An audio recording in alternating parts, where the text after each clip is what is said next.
Hey everyone, welcome back to Coding with Bharat. I'm Bharat and today we are diving into the world of SQL. So, the language which is used to manage and manipulate databases. So, what exactly is SQL or the structured query language?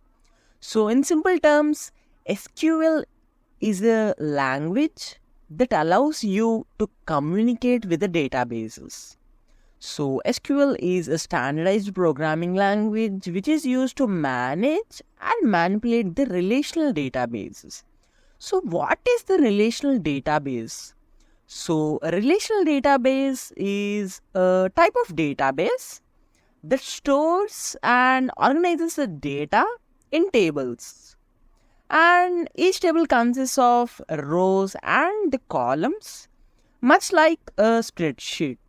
So it allows the users to perform tasks such as querying data, updating records, inserting new data, and deleting the existing data within a database. Okay?